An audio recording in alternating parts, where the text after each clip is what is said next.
Kenali gizi buruk pada anak.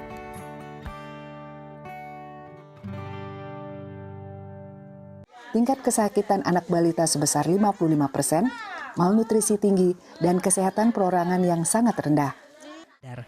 Kondisi kesehatan yang memburuk setelah menderita gizi buruk.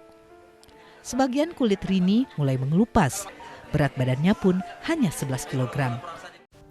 Kasus gizi buruk banyak terjadi di Indonesia maupun di dunia, maka dari itu kita harus mengenali gizi buruk. Definisi dari gizi buruk atau malnutrisi adalah suatu kondisi di mana seorang individu dinyatakan kekurangan gizi atau status gizinya berada di bawah standar rata-rata.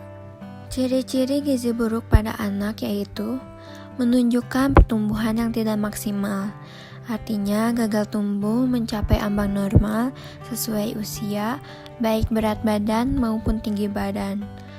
Anak mudah lelah dan tidak nafsu makan, rentan terkena penyakit, anak terlihat kurus, kulit kering, bersisik, rambut kering, kusam, dan rambut mudah rontok. Perut buncit.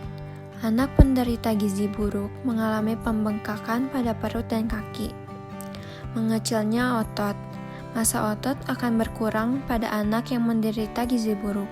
Lalu, anak akan mudah marah. Terdapat dua penyebab terjadinya masalah gizi buruk pada anak. Yang pertama adalah penyebab langsung seperti faktor makanan dan penyakit infeksi. Selanjutnya, faktor tidak langsung adalah kemiskinan. Selain itu juga kurangnya pengetahuan orang tua terkait pentingnya asupan gizi yang baik untuk anak. Faktor internal yang menyebabkan gizi buruk pada anak yaitu nutrisi yang tidak tercukupi. Jika nutrisi pada anak pada periode sebelumnya tidak terpenuhi dengan baik, seperti pemberian ASI yang menjadi suplai gizi utama yang mendukung tumbuh kembang anak, akan menyebabkan anak mengalami gizi buruk pada periode selanjutnya. Yang kedua adalah faktor genetik. Orang tua yang memiliki kekebalan tubuh yang rendah atau metabolisme tubuh yang tidak baik dapat menurun pada anaknya. Pola makan yang tidak sehat seperti nutrisi yang diberikan oleh orang tua pada anaknya, masalah kesehatan anak seperti penyakit infeksi yang berulang sehingga menyebabkan anak kehilangan cairan tubuh dan zat-zat gizinya. Selanjutnya, faktor eksternal terjadinya gizi buruk pada anak. Yang pertama ada pola asuh yang buruk, yang kedua keadaan rumah dan lingkungan yang tidak sehat, dan keadaan sanitasi lingkungan seringkali tidak terpelihara dengan baik.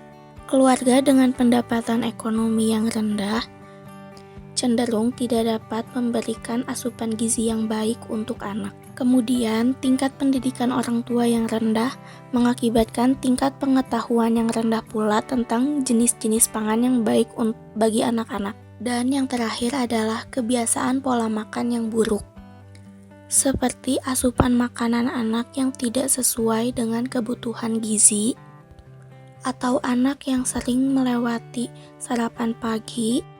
Gizi buruk pada anak dapat memberikan berbagai dampak, baik dampak jangka pendek maupun jangka panjang.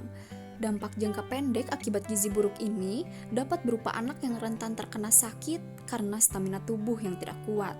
Hal tersebut tentu saja dikarenakan nutrisi anak yang tidak terpenuhi. Adapun dampak jangka panjangnya yaitu tumbuh kembang anak tidak sesuai dengan usianya di kemudian hari. Namun, tentu para orang tua tidak perlu merasa khawatir. Hal tersebut dikarenakan ada beberapa stimulasi yang dapat diberikan pada anak, seperti memberikan pola asuh yang baik, mengikuti layanan kesehatan, dan tentu saja menjaga kebersihan dari setiap makanan yang dimakan. Makan tepat, hidup sehat.